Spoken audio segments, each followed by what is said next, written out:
Bienvenue, bonsoir à tous. Merci de nous rejoindre sur RTI 1 pour l'actualité. Abidjan Ville Lumière 2020 est lancé. Le lancement officiel de cette nouvelle édition a eu lieu dans la commune d'Abobo.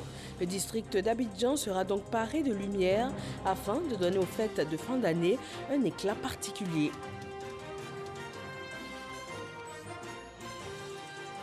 À 3 jours de Noël, les magasins, grandes surfaces et marchés de Noël connaissent une animation particulière.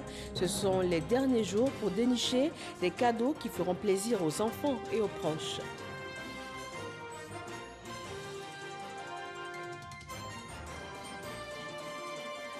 Cette période de festivité se ressent aussi dans les assiettes et on va s'intéresser ce soir à un mets particulier et très prisé, le crabe poilu. Pour cela, nous irons à la chasse au crabe poilu à Grand Laou, localité célèbre pour ses crustacés.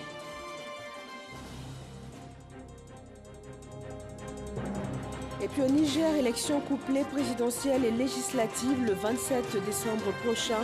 Le président sortant, Mahamadou Issoufou, n'est pas candidat. 30 challengers dans la course pour le fauteuil présidentiel. Bienvenue. Le ministère de la Défense célèbre le mérite.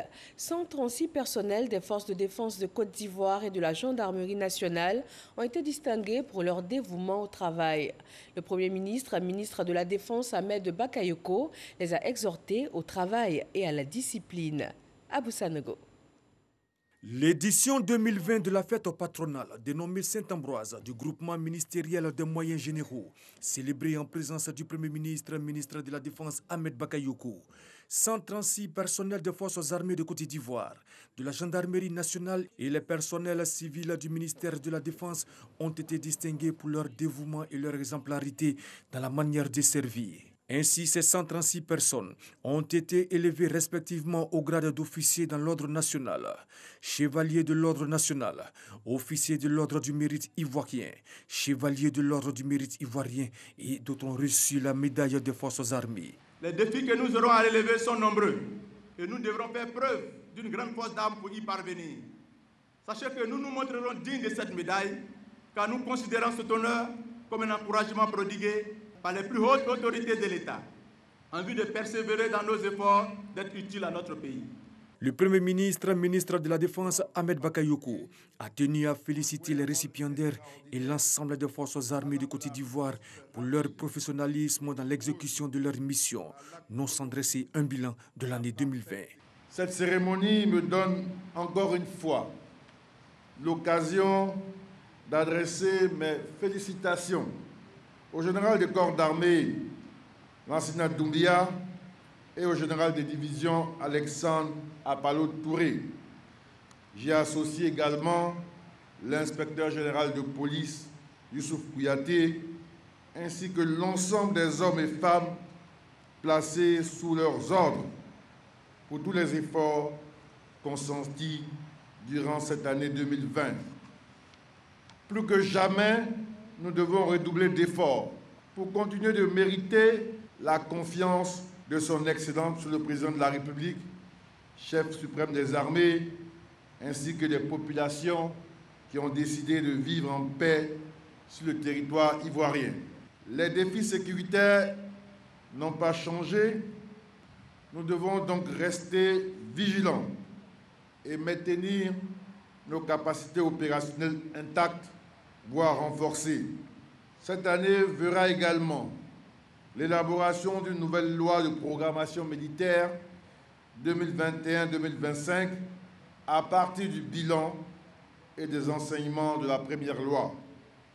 Cette nouvelle devra nous permettre de consolider les acquis en matière de restauration de l'autorité militaire pour les réformes structurelles et l'amélioration des conditions de vie et de travail de nos hommes. Cette cérémonie me donne également l'occasion de saluer tous les récipiendaires. C'est toujours un grand honneur que sur la place d'armes, devant le drapeau, qu'on vous honore, qu'on vous reconnaisse ce que vous avez donné au pays. Un défilé de troupes à pied a mis fin à cette fête dédiée aux administrateurs. Le Le ciel de la commune d'Abobo s'est illuminé ce soir, 1001 couleurs, des feux d'artifice grandeur nature. L'événement marque le lancement officiel de l'édition 2020 de Abidjan Ville Lumière. Herman Guivet. Pour l'édition 2020 du lancement des illuminations de la ville d'Abidjan, c'est Yolande Bakayoko, l'épouse du Premier ministre, qui représente pour la circonstance la première dame Dominique Ouattara. Jeanne Peumont, première adjointe au maire de la commune d'Abobo, salue l'attention particulière accordée par la première dame à l'endroit des populations d'Abobo et marque sa joie de voir la commune accueillir le lancement des festivités d'Abidjan Ville Lumière. Oui, Madame Dominique Ouattara a conquis nos cœurs à jamais. Vous voudrez bien, chère sœur, Madame Yolande Bakayoko, lui traduire toute notre reconnaissance pour ses actions sociales et éducatives en faveur de nos administrés. Madame la Première Dame a marqué la conscience collective de la population de notre commune par ses nombreuses actions de promotion et d'épanouissement des couches sociales les plus défavorisées. Le gouverneur du district d'Abidjan, Robert Begré-Mombé, a lui donné quelques précisions sur certaines dispositions arrêtées pour cette année. C'est la commune d'Abobo qui nous reçoit. En ce qui concerne les feux d'artifice, les prestations cette année seront déconcentrées au niveau des communes du district d'Abidjan.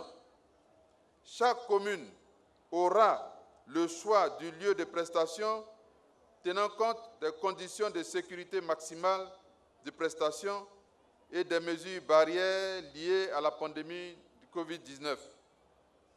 Il sera demandé à chaque commune de faire respecter strictement les mesures barrières pour protéger la santé des populations. La seule petite contrainte que nous vous prions de respecter au titre de l'organisation, c'est que les feux d'artifice seront tous lancés à 0h15 pour s'achever à 0h20, de sorte à ce que ce soit des feux simultanés. Au nom de la première dame, Yolande Bakayoko a eu des mots particuliers sur le sens de ces illuminations. En étant tous rassemblés autour de ces illuminations, nous prenons conscience que notre force réside dans notre solidarité. Ensemble, nous avons traversé des épreuves. Ensemble, nous nous relèverons pour une Côte d'Ivoire plus forte, avec ses filles et fils réconciliés et unis. Remise symbolique de dons en vivres aux familles, la nuit tombe progressivement sur Abobo et la ville d'Abidjan. Depuis la place principale de la mairie de cette commune, s'illumine.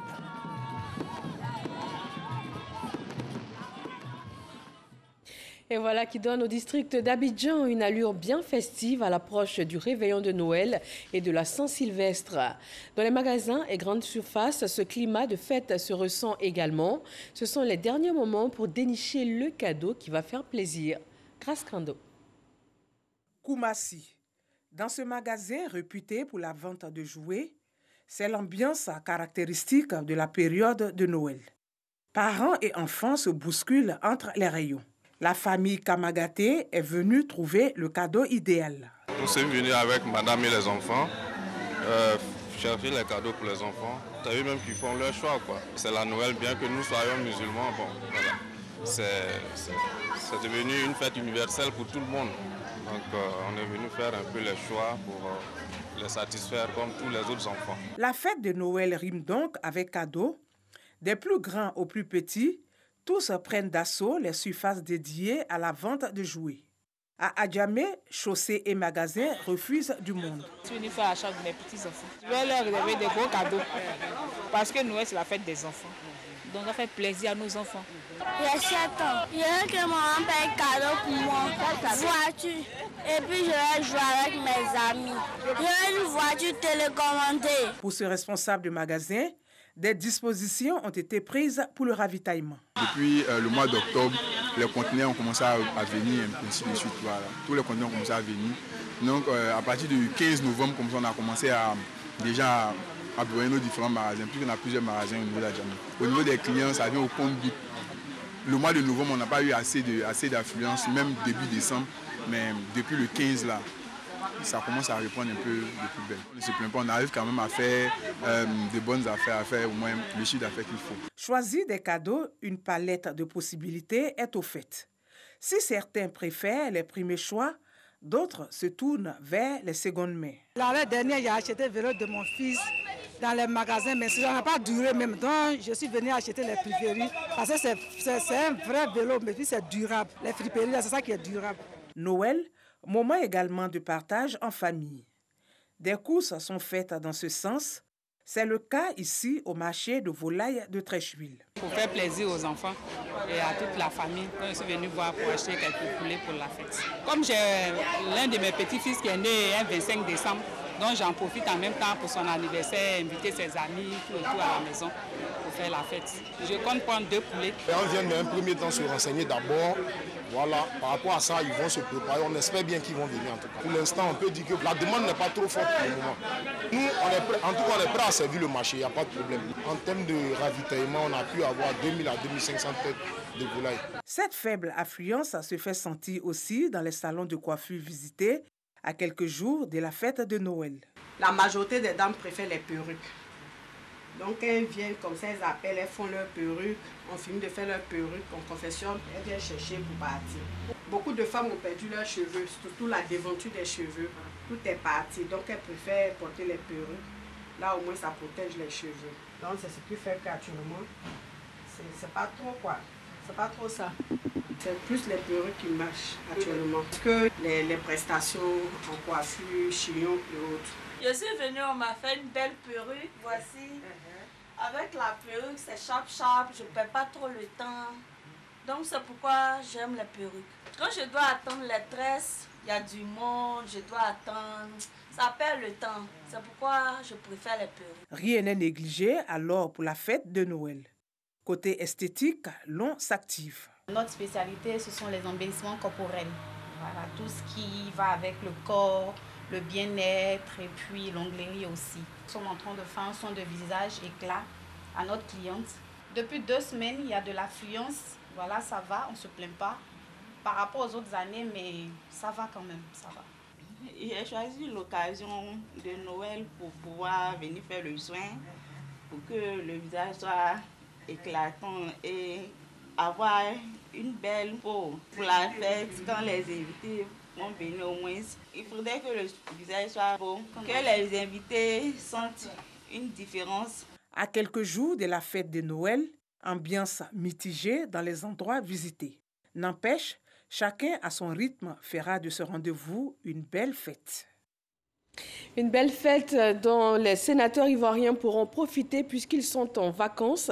La session ordinaire 2020 du Sénat vient de se clore. Ouverte en avril dernier à Yamoussoukro, elle a été marquée par le vote de 69 lois et 250 heures d'activité intense. Kader Sogodogo. Le temps des vacances a sonné pour les sénateurs. Après une année parlementaire intense, c'est l'heure d'aller se reposer. C'est tout le sens de cette session plénière de clôture.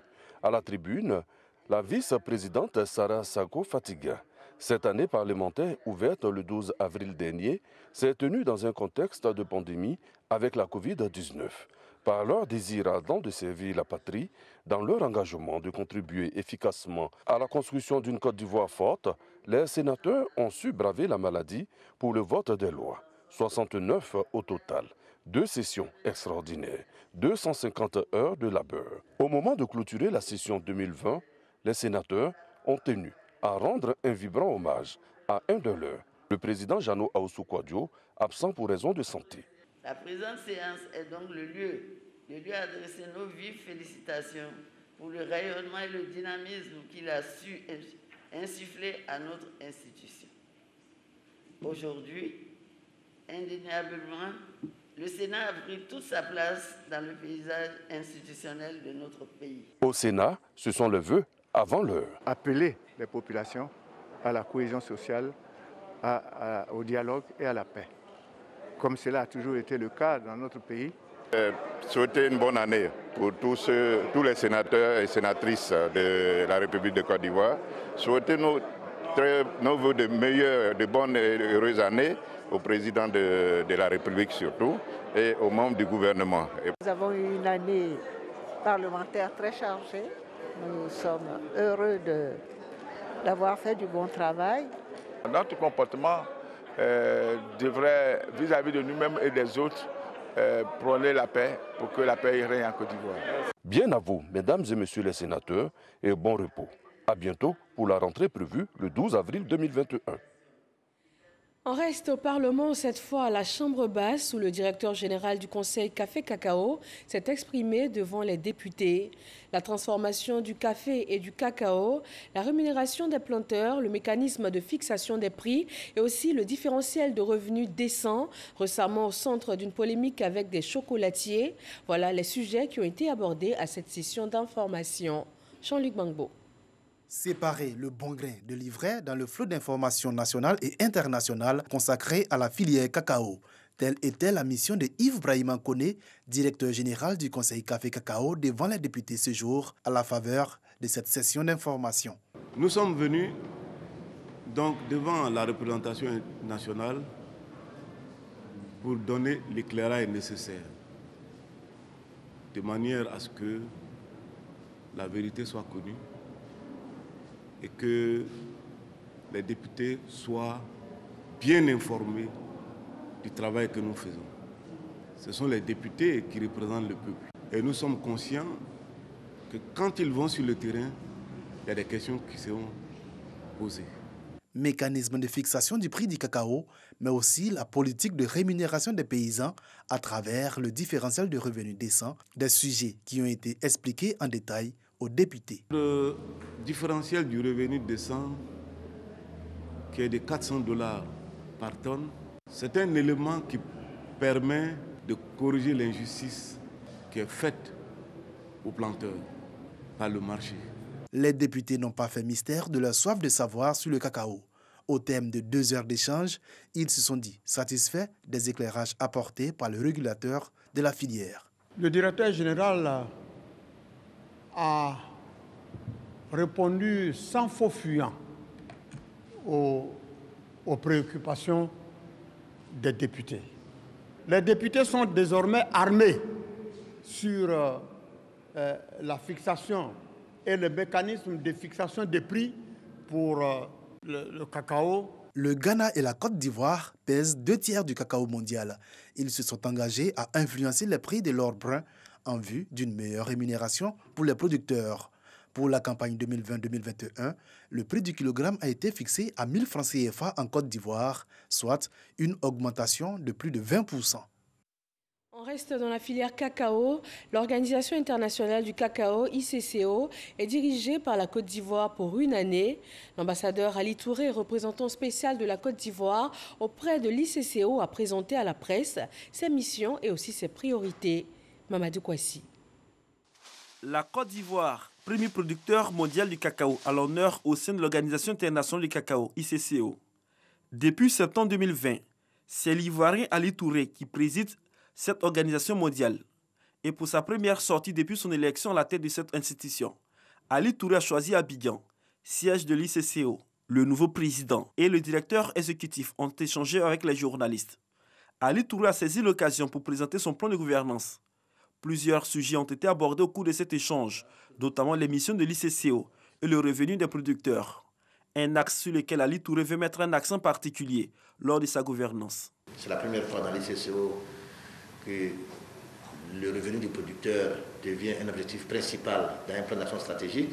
Et je compte exercer ma présidence sur ce point précis. Et il est important que nous puissions nous pencher sur le revenu du producteur si nous voulons avoir une économie cacaoyère durable. 100 milliards et 6%, ce n'est plus tenable. Les discussions avancent bien. J'ai même participé encore à une plateforme hier. Mais je peux vous dire que la sensibilisation se poursuit. Et je pense que tout le monde a compris la nécessité. Abordant la fixation du prix du cacao, les conférenciers ont indiqué que l'Organisation internationale du cacao n'intervient nullement dans cette démarche. Il appartient aux structures techniques des États membres, en collaboration avec leurs gouvernants, de fixer les prix en fonction du prix international. L'ICCO ne rentre pas dans la fixation des prix. Nous ne sommes ni affiliés à la bourse de Londres, ni affiliés à la bourse de New York. Nous sommes une plateforme de discussion. Créée en 1973, l'ICCO, Organisation internationale du cacao, avec ses 51 pays membres, vise à promouvoir et à soutenir la durabilité économique, sociale et environnementale de la chaîne de valeur du cacao. Et le cacao occupe une place de choix à la foire Carrefour du Terroir. C'est une plateforme qui regroupe pendant une semaine les acteurs locaux qui œuvrent à la transformation des produits agricoles ivoiriens. 7 jours d'exposition vente au cœur de la commune du Plateau et on peut y trouver entre autres des produits dérivés du cacao, de l'anacade ou encore des variétés de riz local. Le ministre de l'Agriculture et du Développement rural s'est rendu sur place. Le reportage de Jean-Luc Mangbo. De tamarin ou de cacao, champignons séchés, cacahuètes de cajou. L'esplanade de la Sorbonne au Plateau servira pendant une semaine à l'exposition des produits agricoles transformés par les acteurs locaux. On a plusieurs types de liqueurs. Alors les liqueurs faites à partir du bissap, on a aussi des liqueurs à partir d'eau de vie de cacao, de fèves de cacao, et aussi bien le tamarin. L'agrothérapie nous propose des produits naturels à base de café et cacao de Côte d'Ivoire. Ces produits ont été piégés positivement dans le but de donner les moyens à nos systèmes de défense de lutter contre tout dysfonctionnement. Baptisée au Carrefour du Terroir, cette foire est en même temps la vitrine des produits agroalimentaires locaux, mais également une opportunité pour les petits transformateurs de nouer des relations d'affaires. C'est augmenter notre chiffre d'affaires parce qu'en participant à une telle foire, il y a des personnes qui vont nous connaître et qui vont commencer à en commander. Je pense qu'à la faveur de la Covid, ces transformateurs ont assez souffert. Et donc aujourd'hui, c'est un espace pour leur permettre de vendre leurs produits, de faire connaître, mais surtout de répondre effectivement à l'objectif du PNIA qui est de transformer structurellement notre économie. Le ministre Kobena Kwasi Adjoumani a salué cette initiative qui rentre dans le cadre de la politique de transformation de l'agriculture ivoirienne telle que voulue par le gouvernement. Avec ce qu'il nous est donné de voir, nous pouvons dire que la Côte d'Ivoire est en train de s'ouvrir à l'industrialisation, même si ce sont des petites transformations qui sont faites, mais déjà c'est un grand départ. Au Carrefour du Terroir, qui est à sa première édition, est organisé par la boutique paysanne et l'Institut européen de coopération et de développement. Et voilà une foire donc qui met en avant des produits d'ici, transformés ici, avec des goûts et saveurs bien de chez nous. Lui aussi est un régal pour les papilles, le crabe poilu, qui est consommé sous plusieurs formes. Braisé, sauté ou encore en soupe, les amateurs de ce crustacé connaissent bien la destination Grand Laou. Dangui Dangui nous y conduit pour une activité bien particulière, la chasse au crabe poilu. Village de Brafédon, dans le département du Grand Laou, au sud-ouest de la Côte d'Ivoire. En route pour une plongée dans l'univers de la chasse au crabe poilu, nous embarquons pour un petit village du nom de Kakanifri, la capitale des crabes poilus. Le moteur de 15 chevaux nous propulse au large de la lagune Tagba en direction de Toukouzou aux Alem et change notre regard sur la cité des trois eaux.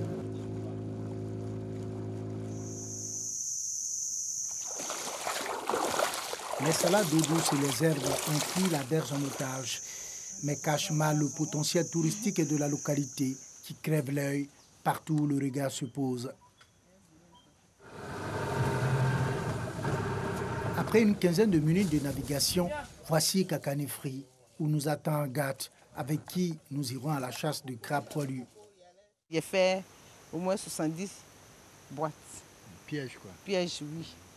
C'est sur ça, je continue, mais ce n'est pas à la même place. Il rentre de gauche-droite jusqu'à me promène avant que ça finisse. Agathe a déjà installé les pièges de crabes poilus, avec du coco comme appât, à l'entrée de nombreux trous de crabes. Avec elle, nous irons voir ces pièges. Les crabes poilus, généralement, se rendent inaccessibles aux prédateurs, en se cachant derrière des marécages ou des forêts d'épines. Ce qui fait de la chasse du crabe poilu une véritable course d'obstacles. Des efforts souvent récompensés.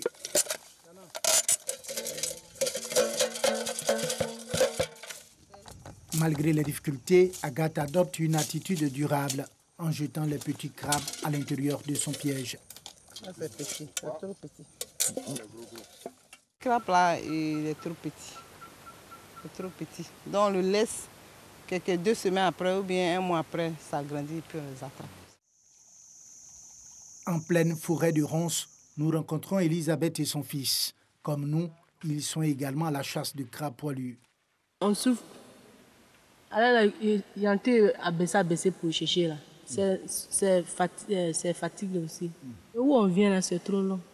C'est ça. Maintenant, et puis il y a piquant aussi. C'est ça. C'est pas facile.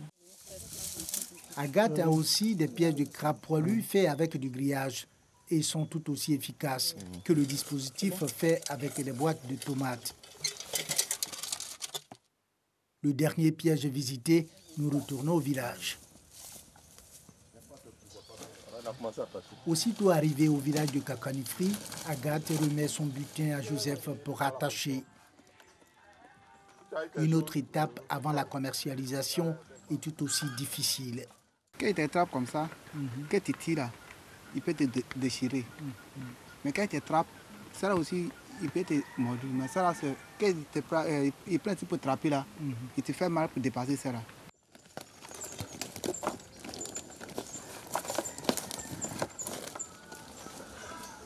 Tano vient acheter des crabes poilus ici à Kakanifri depuis 8 ans. Il y a combien dessus? C'est 9. 9 crabes dessus. 9 crabes. Oui. Le produit est bien prisé, mais la filière rencontre des difficultés. Pendant les saisons pluvieuses ou plus abondamment, sincèrement, nous ne trouvons rien parce que nous sommes venus aujourd'hui. Les moyens de déplacement sont venus sans avoir ce que nous avons besoin. Et puis nos clients, puisque si nous n'avons rien, les clients aussi ne gagnent pas. Des fois, ça fait nous perdre des clients.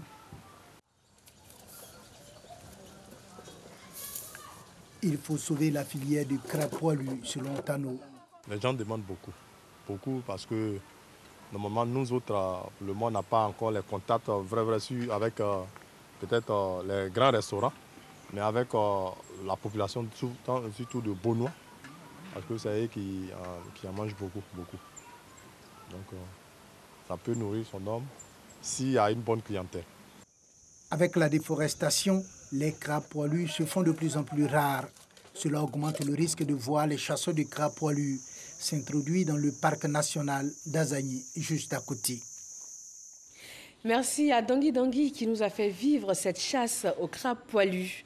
Dans l'actualité sanitaire, nous faisons le point de la lutte contre le coronavirus qui continue de faire des victimes en Côte d'Ivoire.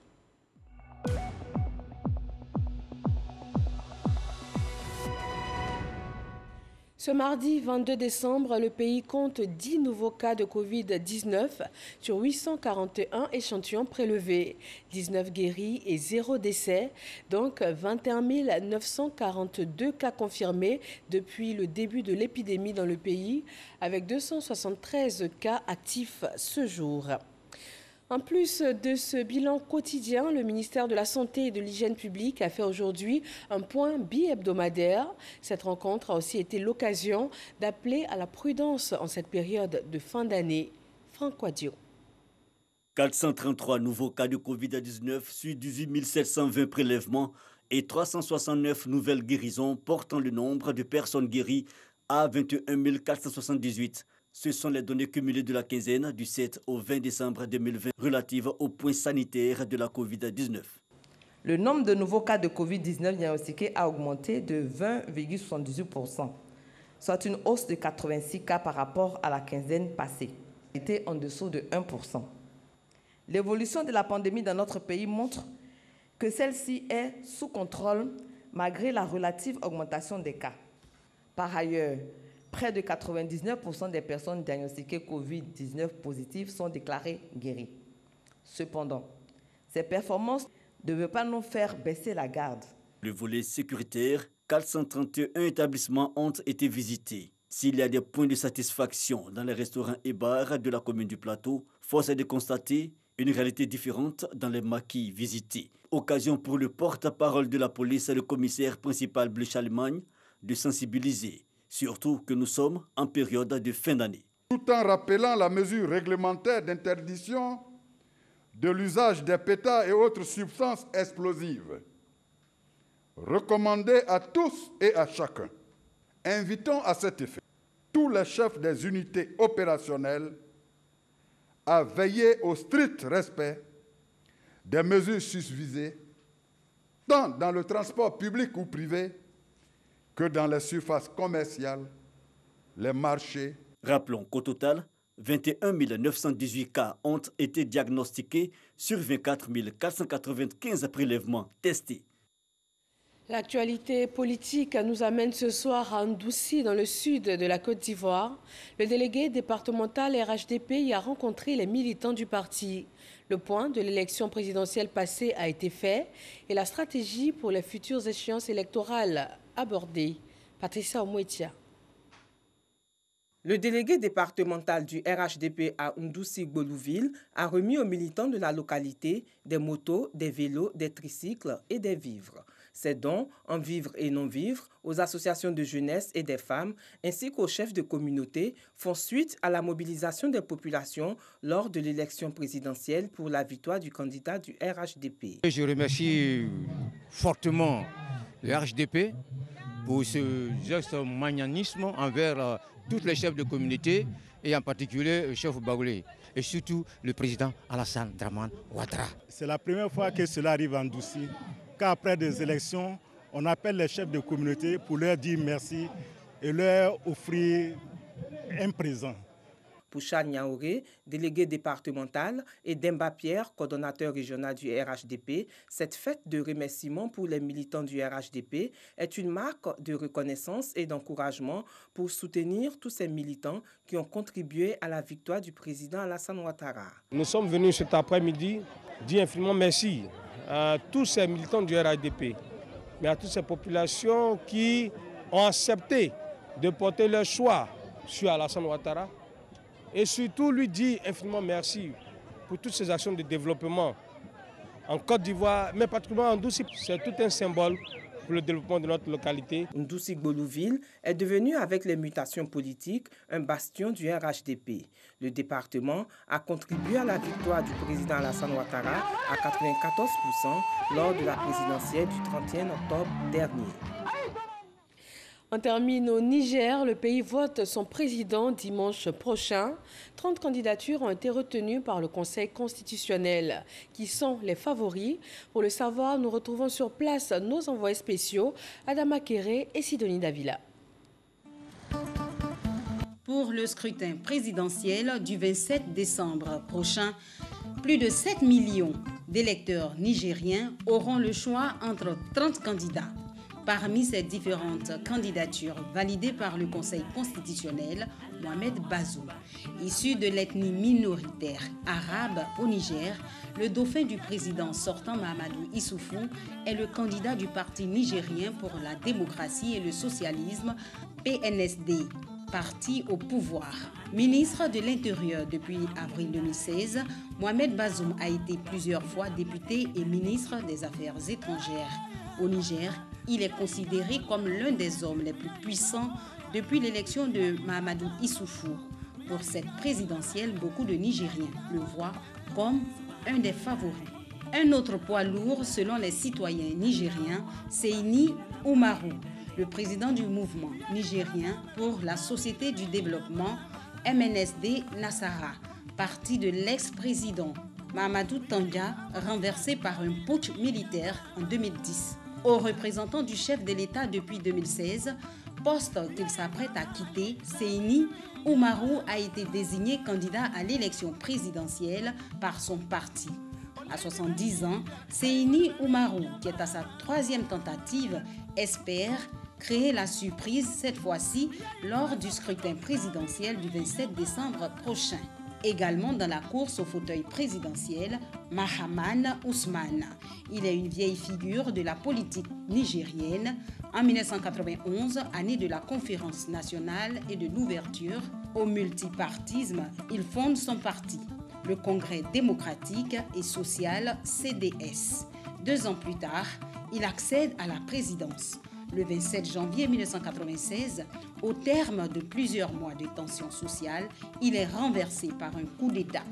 Un mandat tumultueux et court, mais de cet ancien chef d'État, Mahaman Ousmane, les Nigériens retiennent qu'il est le premier président démocratiquement élu de l'histoire du Niger. Salou Djibo, le général 4 étoiles, est dans les starting blocks de l'élection présidentielle du Niger. Ex-chef de la junte militaire de 2010 à 2011, il est à la tête du coup d'État de février 2010 qui renverse le président de la République Mahamadou Tanja. 9 ans après avoir dirigé le pays, il revient sur la scène politique. Son objectif, redonner espoir à tous les Nigériens. Merci à nos envoyés spéciaux que nous retrouverons au Niger tout au long de cette période électorale. Et merci à vous de nous avoir suivis. Bonsoir.